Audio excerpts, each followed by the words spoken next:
Amin, amin, amin. Puji Tuhan, silakan duduk kembali Bapak Ibu yang kasih dalam Tuhan. Shalom. Tuhan Yesus memberkati kita semua. Terima kasih kepada Bapak Gembala, Pak Paulus yang hari ini tidak ada bersama-sama dengan kita. Karena beliau tugas di tempat lain. Dan kalau saya sampai di sini, saya ada di sini, saya ingat ya Tante Gembala awal kita itu siapa? Tante LC ya. Kita biasa panggil dulu apa ya? Tante Uy Nio ya. Uy Nio. Saya ingat juga Ibu Octavianus Nuhang. Beberapa juga saudara kita yang lain.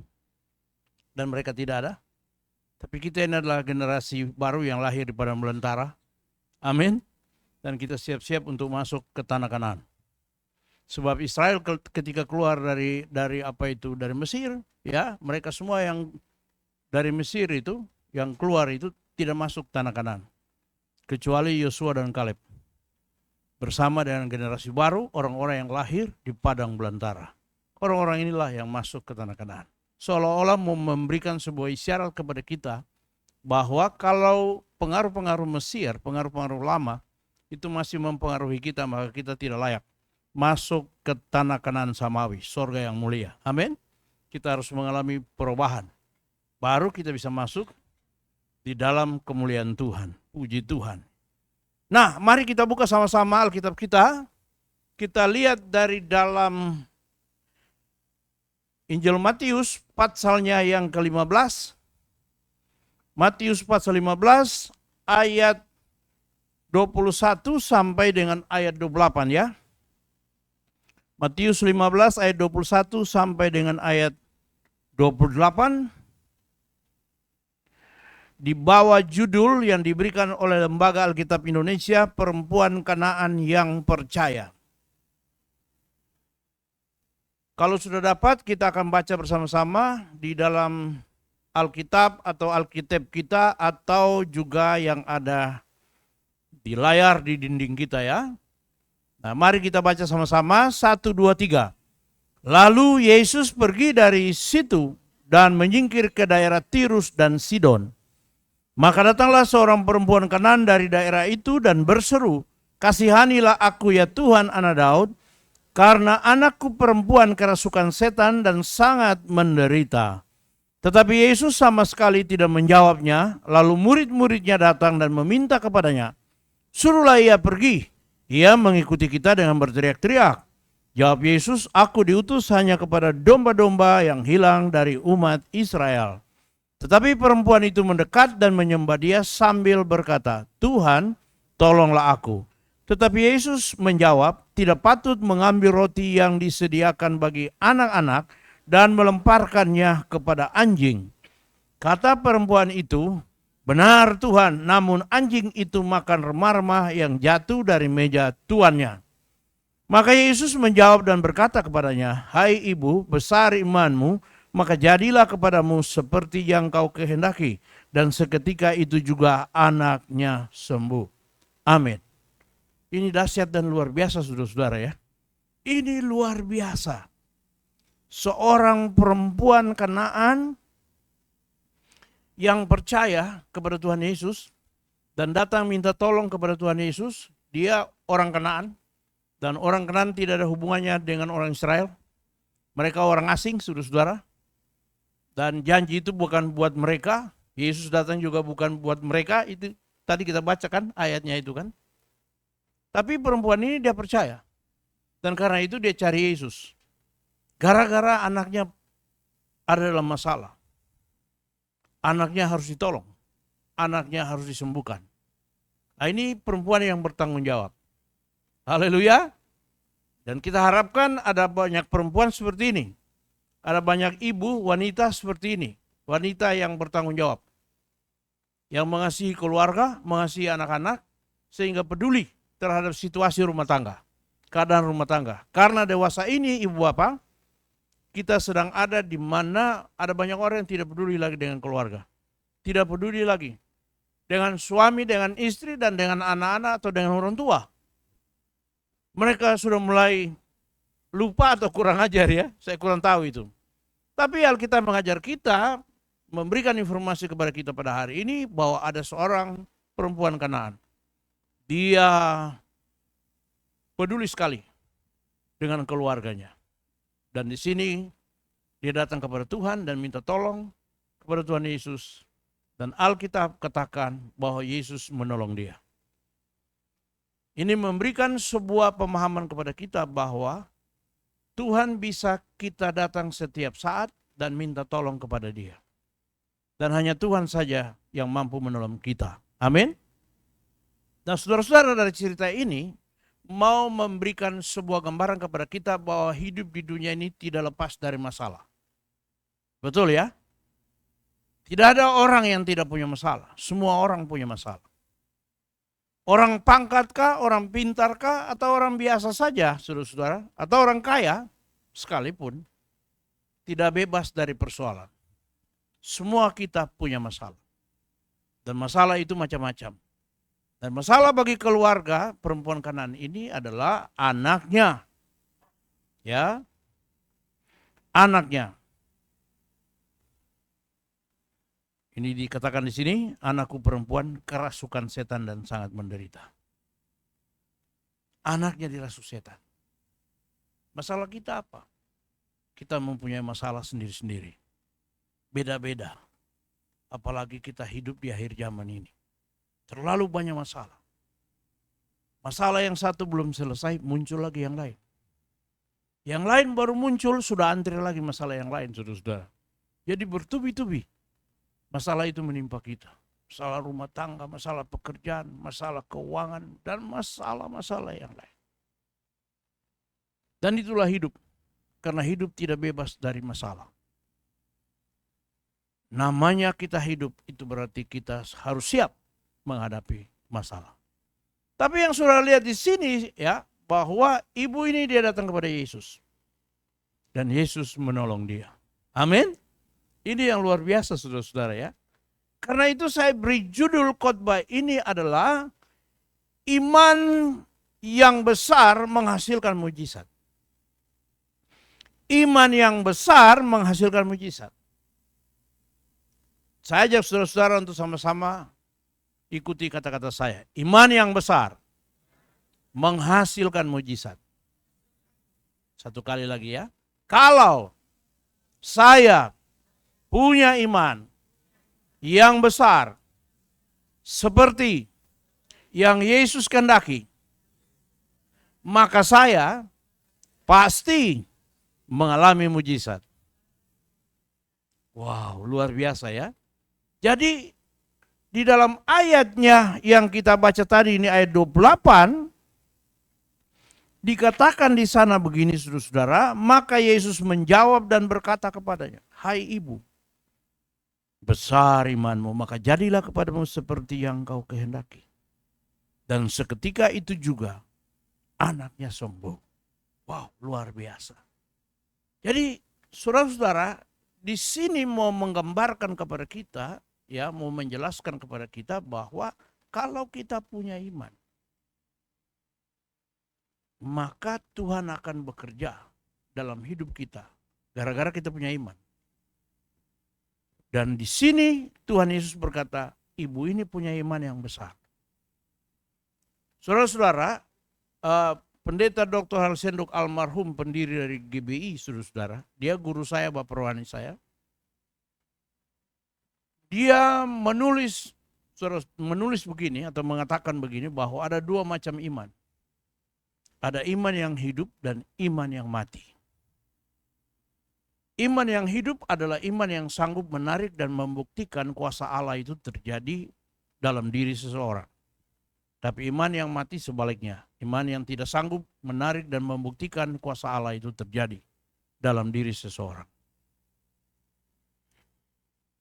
Nah, kalau kita perhatikan di Alkitab, Tuhan Yesus berkata begini, kalau kamu punya iman sebesar biji sesawi saja, kamu dapat berkata kepada gunung itu pindah dan dia pindah.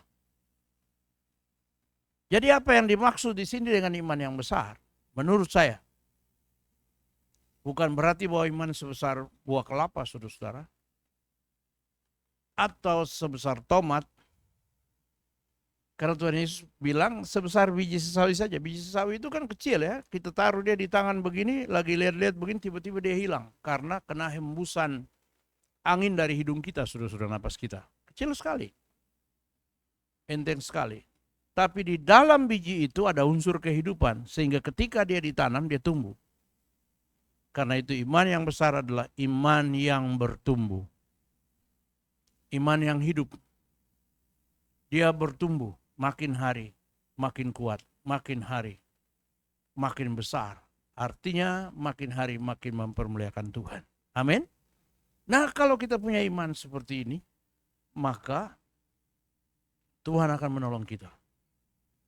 Kita akan mengalami mujizat seperti wanita ini, saudara-saudara ya. Sebab itu pertanyaan untuk menolong kita pada pagi hari ini, iman yang besar itu iman yang seperti apa, Pak Pendeta? Atau saya mau sampaikan kepada saudara, ada beberapa ciri-ciri orang yang memiliki iman yang besar. Ini lebih gampang ya. Ada beberapa ciri seseorang yang memiliki iman yang besar. Jadi iman yang besar itu iman yang seperti apa, Pak Pendeta? Ciri-cirinya itu begini yang pertama. Orang yang memiliki iman yang besar itu, dia selalu mengandalkan Tuhan. Mari katakan bersama saya, andalkan Tuhan. Andalkan Tuhan yang dimaksud sini adalah orientasi hidupnya selalu mencari Tuhan. Ini maksudnya. Karena itu kalau kita baca dalam ayatnya yang ke-21, saudara-saudara, dari bacaan kita ini dikatakan, lalu Yesus pergi dari situ dan menyingkir ke daerah Tirus dan Sidon. Maka datanglah seorang perempuan Kanan dari daerah itu dan berseru, kasihanilah aku, ya Tuhan anak Daud, karena anakku perempuan kerasukan setan dan sangat menderita. Saya percaya wanita ini sudah mendengar tentang Yesus. Sudah mendengar itu. Dan penyingkiran Tuhan Yesus ke daerah Tirus dan Sidon ini memiliki arti yang besar. Karena setiap pergerakan Tuhan itu selalu mengandung berkat dan pertolongan bagi seseorang. Ternyata di Tirus dan Sidon ada seorang percaya. Dan untuk itu Yesus harus melawat ke sana. Kalau kita semua ini adalah orang-orang percaya, maka hadirat Tuhan selalu ada di sini. Amin. Kuasa Tuhan bisa datang dan melawat kita semua di daerah ini. Sebab kita adalah orang-orang percaya. Karena ada banyak orang percaya di Indonesia, maka Indonesia mulai mengalami perubahan. Makin hari makin baik, saudara-saudara, situasi dan kondisinya. Amin. Begitu, saudara-saudara.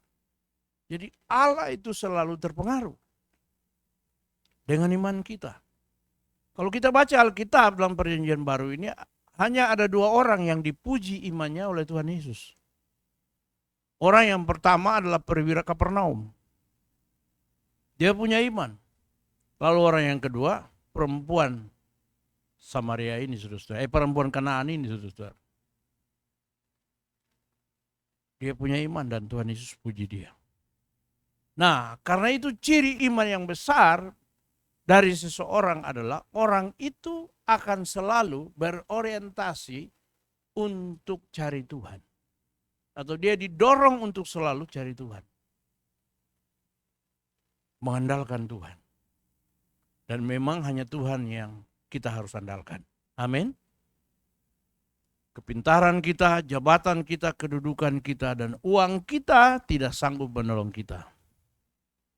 Tapi Yesus dengan kuasanya mampu merubah keadaan kita. Dan Yeremia pasal 17 ayatnya yang ke-7 berkata, diberkatilah orang yang mengandalkan Tuhan. Amin. Jadi kalau kita mengandalkan Tuhan, maka dia pasti memberkati kita. Dan wanita ini dia datang kepada Tuhan Yesus, dan Tuhan tolong dia. Haleluya. Itu ciri yang pertama. Ciri yang kedua. Orang yang memiliki iman yang besar itu, dia tahan banting. Mari katakan bersama saya, tahan banting. Tahan banting ini maksud saya adalah siap menghadapi setiap tantangan dan kesulitan. Haleluya. Bertahan di tengah-tengah ujian, itu tahan banting. Ada banyak orang yang ke gereja si rajin, tapi masalah sedikit langsung tidak ke gereja lagi. 1 minggu kita tunggu, tidak datang. 2 minggu kita tunggu, tidak datang. Kita pikir, sudah nanti mungkin minggu ketiga. Minggu ketiga juga tidak datang. Sampai kita harus pergi besuk. Dan ketemu dia, bagaimana? Waduh, saya ada persoalan. Persoalan tidak boleh menghalangi kita untuk datang kepada Tuhan. Amin. Tidak boleh, justru dengan masalah itu kita harus datang kepada Tuhan. Cari Tuhan. Supaya Tuhan tolong kita. Jadi yang kedua, mujizat bisa terjadi dan kita alami itu saudara-saudara. Kalau kita tahan banting, siap menghadapi setiap tantangan dan kesulitan. Nah wanita ini ketika dia datang dan berseru kepada Tuhan, kita baca tadi ya. Murid-murid memarahi dia, begitu ya. Mau datang kepada Tuhan kok dimarahin begitu. Lalu setelah itu saudara-saudara, mereka lapor kepada Tuhan Yesus berkata bahwa itu guru usir orang ini. Dia dari tadi berteriak-teriak. Yesus diam saja. Yesus tidak jawab. Malah wanita ini tetap merangsek datang dan berkata kepada Tuhan Yesus, Guru, Tuhan tolonglah aku. Dan Yesus jawab apa? Aku diutus saja kepada domba-domba yang hilang dari Israel. Saya tidak datang untuk Kanaan. Untuk kamu orang-orang di Kanaan. Kamu orang-orang berdosa. Kira-kira begitu saudara-saudara. Apakah Yesus pilih kasih? Apakah Yesus memang tidak mau ditemui? Tidak saudara-saudara. Tapi ini adalah bagian dari ujian. Amin. Kadang-kadang doa kita tidak langsung didengar. Seruan kita tidak langsung dijawab. Karena Tuhan sedang menguji kita. Amin. Jadi sabar saja. Jangan cepat putus asa. Jangan gampang menyerah. Kita harus jadi orang yang kuat. Tahan banting saudara-saudara. Amin. Harus tahan banting. Jangan apa-apa, ya kita sudah mundur. Belum apa-apa sudah kecewa. Orang tidak sapa kita, kita sudah, itu bagaimana itu pengerja di gereja, dia tidak nyapa saya, tidak selamat pagi, tidak salam, tidak hari Minggu. Sepertinya dia pilih kasih, lalu kita tidak datang. Kerdil sekali itu kita. Itu bukan iman yang besar. Iman yang besar, apapun yang terjadi, tantangan, cobaan, kesulitan, kita akan terus maju. Kita akan berkata sekali Yesus tetap Yesus. Meskipun saya tidak diberkati, saya datang terus. Saya ikut Tuhan terus. Saudara lihat Sadrak Mesak Abednego kan? Dalam perjanjian lama itu. Mereka bilang apa? Seandainya Tuhan yang kami sembah itu, Dia tidak menolong kami dari perapian ini, hendaklah Tuanku Raja tahu bahwa kami tidak akan sujud dan menyembah kepada patung yang didirikan oleh Tuanku Raja. Nah, ini iman yang besar, tahan banting itu, siap menghadapi tantangan. Saya percaya bahwa kita semua jemaat Tuhan di GBI Gunung Sahari ini adalah orang-orang yang tahan banting. Amin. Dan kita harus tahan banting. Sekali Yesus tetap Yesus. Jangan menyerah, jangan gampang mundur, jangan gampang kecewa. Ikut Tuhan harus siap bayar harga. Ikut Tuhan harus siap taruh batang leher kita, saudara-saudara. Saya selalu istilahkan begitu, taruh batang leher. Artinya siap berkorban. Itu iman yang besar ya. Yang kedua, yang ketiga maksud saya. Iman yang besar itu punya unsur kerendahan hati. Sekali lagi saya ulangi, iman yang besar itu punya unsur kerendahan hati. Saudara-saudara, Di dalam ayat 24, jawab Yesus, aku diutus hanya kepada domba-domba yang hilang dari umatku Israel. Tetapi perempuan itu mendekat dan menyembah dia sambil berkata, Tuhan tolonglah aku. Ayat 26, tetapi Yesus menjawab, tidak patut mengambil roti yang disediakan bagi anak-anak dan melemparkannya kepada anjing. Wah, ini sudah penghinaan. Tapi ayat 27, kata perempuan itu, benar Tuhan, namun anjing itu makan remah-remah yang jatuh dari meja tuannya. Dahsyat. Dia tidak tersinggung, lalu dia pulang. Ah, pendeta macam apa itu? Kita mau ketemu dia, kata-katanya sudah menyakiti hati kita. Kira-kira begitu. Kamu mau cari Tuhan dan kuasanya, kah atau kamu cari kata-katanya saja? Kan harus siap bayar harga. Jadi saudara-saudara, perempuan ini justru tidak menyerah. Dia bilang betul. Anjing itu dia makan remah-remah yang jatuh dari meja tuannya. Artinya dia siap direndahkan, dihina. Tapi dia berkata, tapi anjing itu dia makan remah-remah yang jatuh dari meja tuannya. Artinya dia tetap percaya.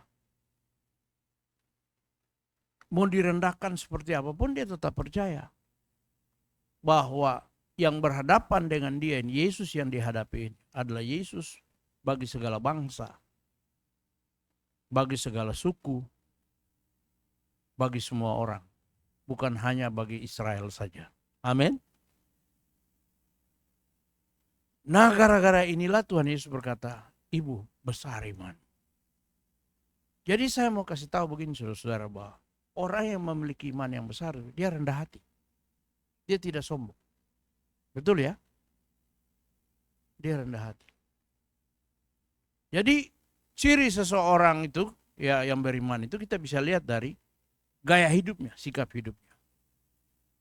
Kalau dia hidup dengan sederhana dan penuh kerendahan hati, ini orang beriman. Tapi kalau orang itu ya ke gereja tapi dia sombong, wah pamer sana pamer sini, ini jangan-jangan orang ini imannya cetek ini. Begitu kan? Sebenarnya semakin tinggi iman kita, semakin besar iman kita, kita semakin rendah hati. Haleluya. Dan orang yang rendah hati pasti diberkati Tuhan. Saudara-saudara, di dalam Amsal 18 ayat 12 berkata begini. Amsal 18, bisa dibuka ya, diklik ya. Amsal 18, ayatnya yang ke-12, itu berkata begini saudara-saudara. Kita sabar, lihat, mau baca sama-sama. Amsal 18. Ya, 1, 2, 3. Tinggi hati mendahului kehancuran, tetapi kerendahan hati mendahului kehormatan. Jadi orang-orang yang dihormati itu orang yang rendah hati. Tapi orang sombong, siap-siap hancur. Coba satu ayat lagi, Amsal pasal 22 ayat 4. Amsal 22 ayat 4. 1, 2, 3. Ganjaran kerendahan hati dan takut akan Tuhan adalah kekayaan, kehormatan, dan kehidupan. Ada 3 berkat yang akan dialami oleh orang yang rendah hati.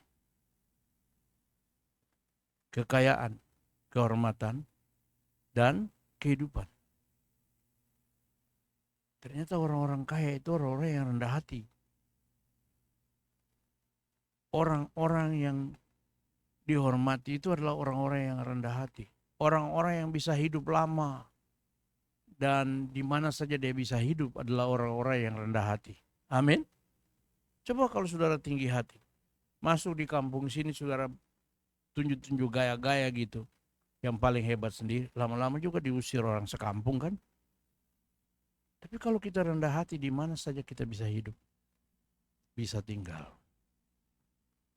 Jadi Tuhan memberkati orang yang rendah hati. Allah menentang orang yang congkak, tapi mengasihani orang yang rendah hati. Jadi mari kita hidup dengan rendah hati. Tidak perlu sombong karena kita punya rumah besar. Kita punya mobil 7, pabrik 2, hotel 5. Tidak perlu sombong itu. Apalagi kita yang tidak punya apa-apa. Lebih rendah hati lagi kan? Dan kalau kita hidup dengan rendah hati, itu cerminan dari iman kita yang sejati. Dan Tuhan mengasihani kita. Tuhan memberkati kita. Wanita ini sudah diperlakukan sedemikian rupa, tapi dia tetap berkata, benar Tuhan, namun anjing juga makan remah-remah yang jatuh dari meja tuannya. Karena itu Yesus berkata, hai ibu, besar iman.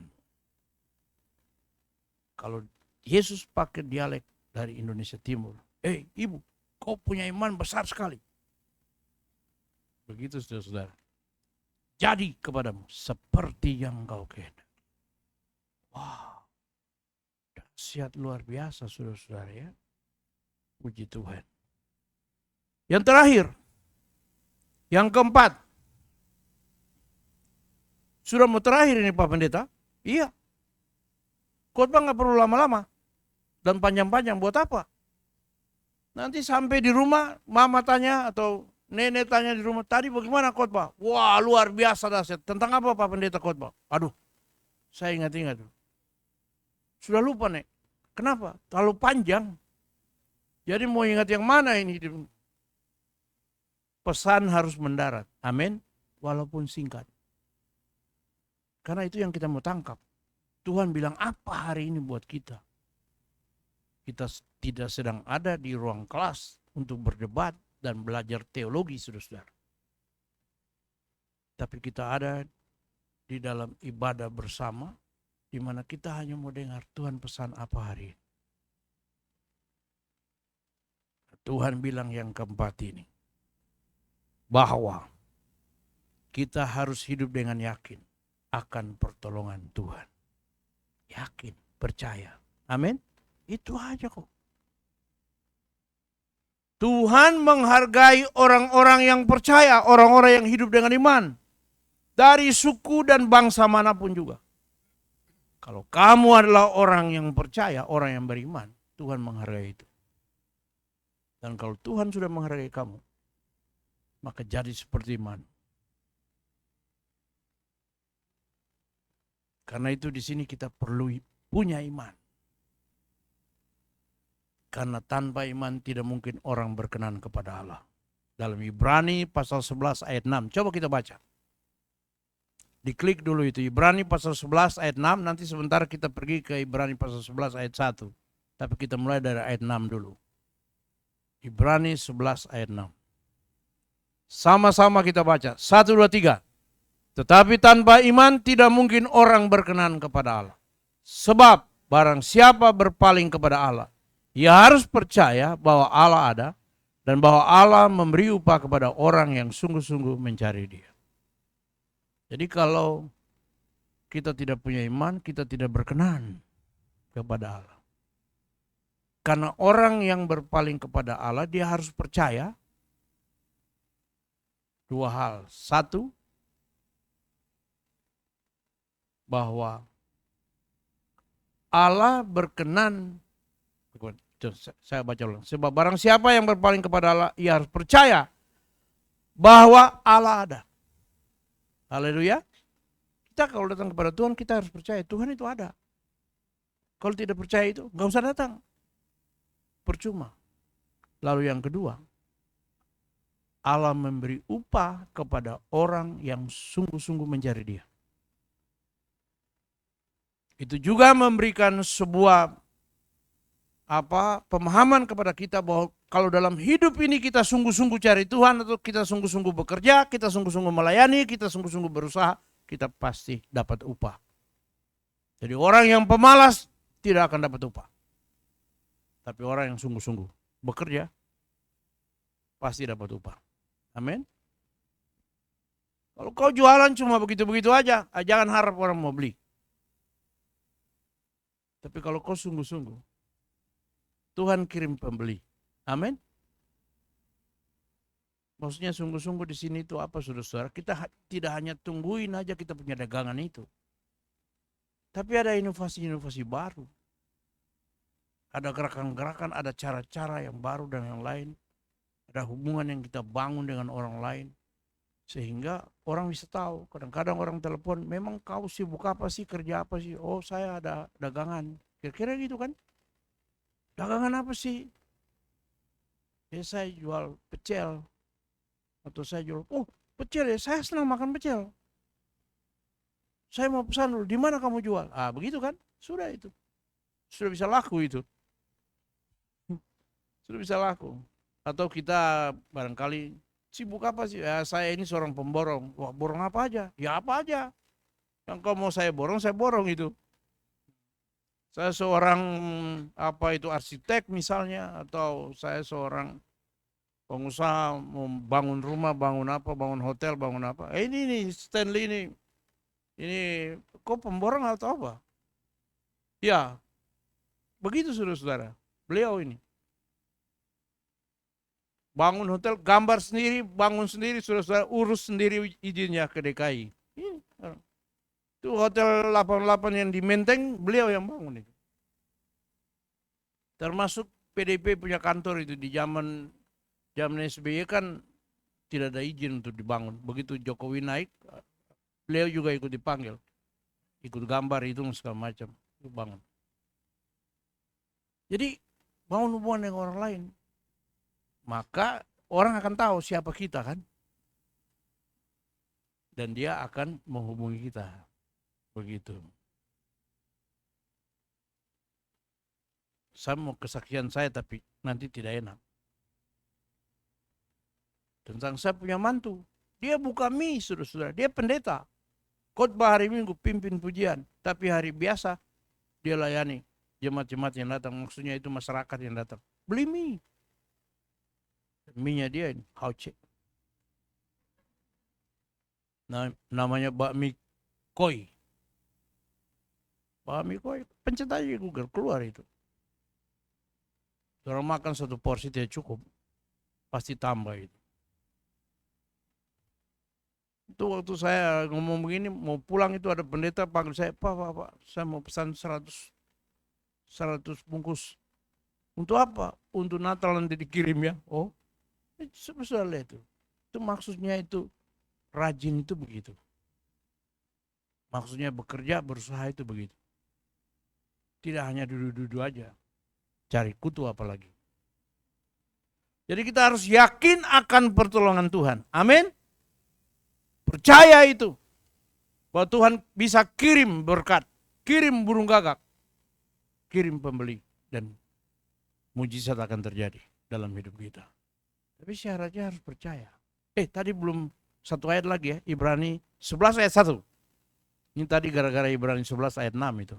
Kita pergi sampai jauh itu. Sekarang Ibrani 11 ayat 1. Definisi tentang iman. 1, 2, 3. Iman adalah dasar dari segala sesuatu yang kita harapkan dan bukti dari segala sesuatu yang kita tidak lihat. Itu dasar. Kita harap itu, kita belum lihat, tapi akhirnya kita lihat. Itu iman. Haleluya. Harus punya iman seperti itu. Belum ada, ya belum ada, tapi saya percaya pasti ada. Mesti begitu.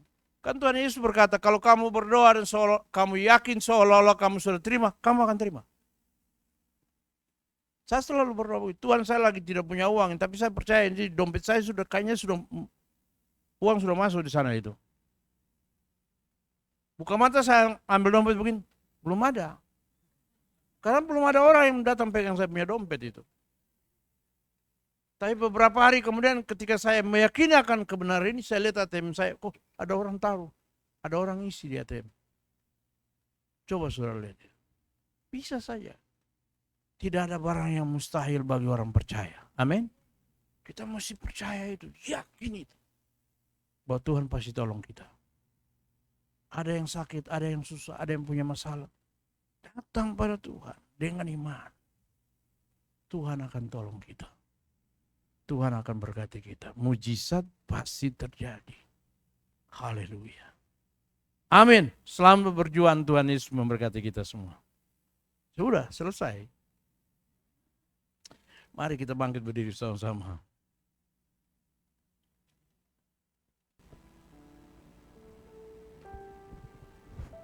Aku percaya Tuhanku ajaib. Aku percaya.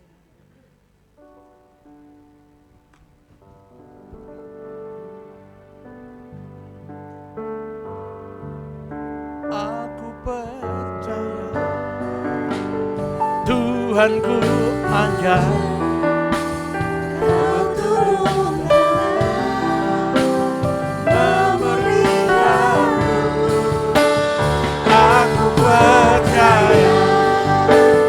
Tuhanku dahsyat, Kau turun tangan memberkati. Aku percaya, Tuhanku ajaib, Kau turun tangan memulihkanku. Aku percaya Tuhanku dahsyat, Kau turun tangan memberkatiku. Kita tunduk kepala di hadapan Tuhan. Tuhan ada di sini di tengah-tengah kita. Iman yang besar menghadirkan mujizat. Dan iman yang besar itu memiliki beberapa ciri atau tanda. Yang pertama, selalu cari Tuhan dan minta tolong kepada Tuhan. Haleluya. Siap menghadapi semua tantangan, tahan banting, tahan uji. Haleluya. Memiliki unsur kerendahan hati, tidak sombong, tapi semakin merendah. Karena ketika kita makin merendah, berkat Tuhan akan mengalir, berkat Tuhan akan tercurah dalam hidup kita. Iman yang besar, iman yang tetap percaya bahwa Tuhan sanggup melakukan segala perkara. Tidak ada hal yang sulit, yang sukar, yang tidak dapat dilakukan oleh Tuhan. Semua bisa, asal kita percaya. Karena yang bekerja adalah Tuhan, bukan manusia. Dia ada di sini, di tengah-tengah kita semua. Saya tidak tahu apa masalah saudara, pergumulan saudara, tapi kalau ada saudara yang punya masalah dan minta untuk didoakan, bisa angkat tangan. Nanti saya doakan. Ya. Siapa lagi yang punya pergumulan dan minta didoakan, bisa angkat tangan dia. Dan dari antara saudara-saudara yang mau angkat tangan, mungkin saudara berpikir tidak cukup aku angkat tangan, tapi aku mau ditumpangin tangan. Karena Alkitab berkata tanda-tanda menyertai orang percaya. Mereka akan meletakkan tangan seorang sakit, usir setan dalam nama Yesus, setan lari, penyakit sembuh. Kalau itu keyakinanmu, bisa datang ke depan, saya undang. Karena kita tidak banyak orang. Mari silakan saudara yang angkat tangan yang minta didoakan, silakan datang ke depan. Berdiri di sini ya. Aku percaya. Aku percaya. Tuhanku aja. Mari sini Pak. Kau turun tangan memberikanku. Aku percaya. Haleluya, Tuhanku dahsyat, Kau turun tangan memberkatiku. Aku percaya. Tuhan, kami percaya. Ulurkan tanganmu Tuhan. Urapi Allah untuk berdoa menumpangkan tangan atas setiap jemaat Tuhan. Dan biarlah tanganmu yang berubah waktu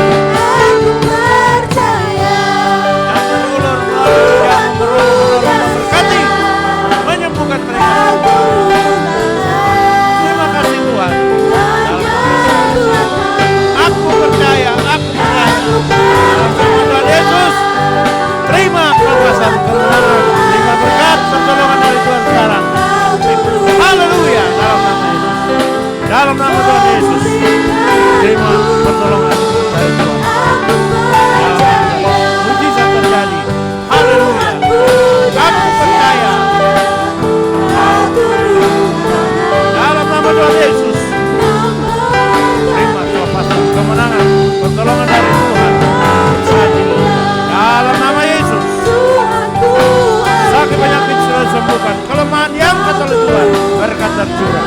Haleluya. Dalam nama Tuhan Yesus, terima pertolongan Tuhan. Tuhan sudah buka jalan. Tuhan sudah tolong. Terima dengan iman dalam nama Yesus. Haleluya. Dalam nama Tuhan Yesus. Maka Tuhan memberikan kemenangan, kesembuhan. Tercurah berkat Tuhan. Dalam nama Yesus. Terima. Haleluya. Dalam nama Tuhan Yesus. Sudah tercurah berkat Tuhan. Terima dengan iman. Bawa pulang ke rumah. Haleluya. Dalam nama Tuhan Yesus. Kelemahan sudah diangkat, sakit penyakit sudah disembuhkan. Haleluya. Buka jalan. Haleluya. Dalam nama Tuhan Yesus. Tuhan kasih kekuatan baru, kesembuhan, pertolongan yang ajaib. Nama yang menjadi pergumulan, Tuhan sudah jawab. Dalam nama Tuhan Yesus. Haleluya.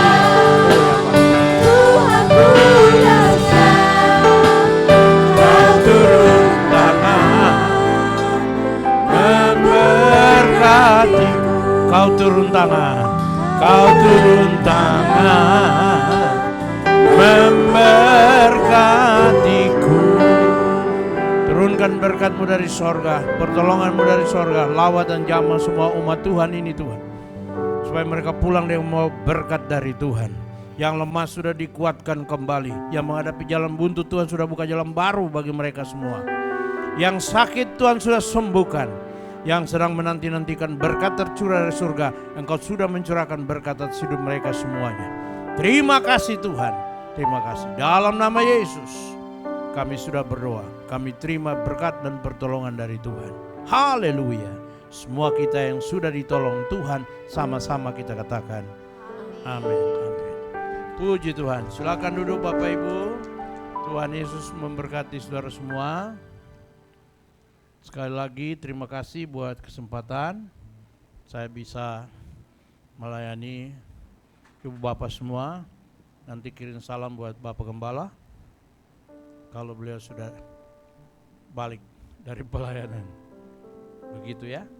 Puji Tuhan. Terima kasih tim musik, tim pemusik yang mantap, anak-anak muda luar biasa. Kita doakan supaya Tuhan pakai mereka terus. Ya, baik. Nah, saya minta permisi, boleh toh? Boleh ya? Iya. Jangan marah ya.